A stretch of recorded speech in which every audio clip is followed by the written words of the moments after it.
So, Brooke, now let's go to what do you actually do? And as I think through, like when you first started with me, what was some of the most valuable tools or resources where we kind of laid the framework to allow you to do your job at the highest level on the daily basis? The one that always comes to mind for me is the executive summary, because that's to me kind of like extracting kind of some of the DNA out of me so you can do your job at the highest level. So should we start there? Or is there anywhere else we should start?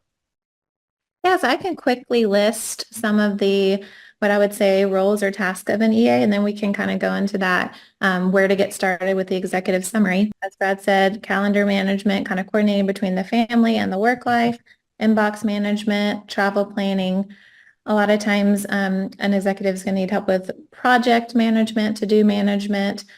An EA is able to really step in and do like meeting notes, agendas, a lot of that prep work so that the founder can really show up for success wherever there need to be. A lot of sometimes personal assistant with maybe birthdays, holidays, different kind of things like that.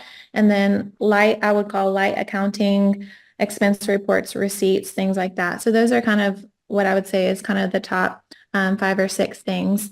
And then if I were to say, so you've hired an EA, where do I start?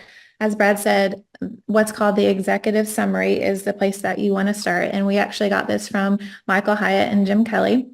And basically it's Brad's life on a spreadsheet. And so this is where when you start with an EA, the EA is going to want to interview the executive and get all the information. So this is, their kids' birthdays, their spouse birthdays, kids' shirt sizes, just anything you can think of for the family front. This is travel preferences. So where do I like to sit on a plane? What are my favorite airlines? How do I take my lunch? Like just anything you can think of that would set the EA up for success.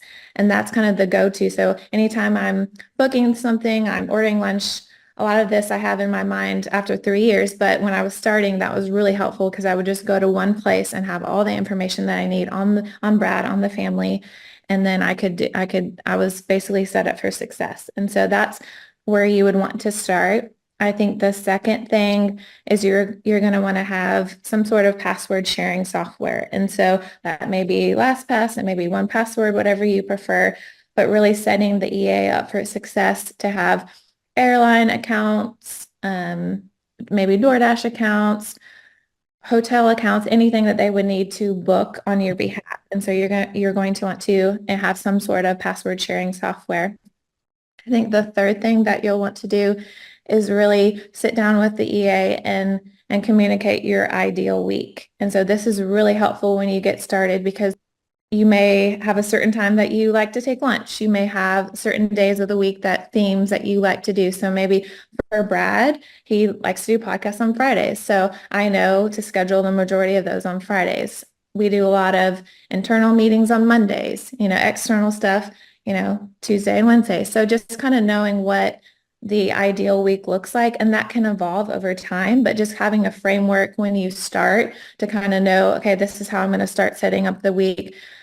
Brad likes to do, the first hour of the day as kind of like a morning startup ritual. And so we don't schedule meetings unless we need to, the first hour of the day and the last hour of the day. So really just kind of interviewing and getting a framework for the ideal week is really key. And then the last 2 things I would say when you're getting started is setting the EA up for success with the team and then on the home front. And so what I mean by with the team is you're really going to want to set the EA up for success with the team and kind of letting them know, hey guys, I may have managed my calendar beforehand, but from now on go to this person. And anytime that may take a little training with the team. And I know sometimes people have tried to kind of go back to Brad, but just Brad does a really good job of, hey guys, make sure to loop in Brooke and just really setting the EA up for success with the team. Like, hey guys, I trust this person. They're okay to be looped in on XYZ, and really setting them up for success is huge, like from the get-go. And then the last thing is setting them up for success with the family. And so if it's like Brad said, interviewing with the spouse, or setting up a meeting to where the spouse is able to say, hey, these are my priorities. This is how I prefer to be communicated with. I prefer if you email me about stuff. I prefer if you text me, and just kind of setting up that cadence of communication with the spouse and the EA too. So I think if I were to get started, those would kind of be my steps on training with and getting started with the EA.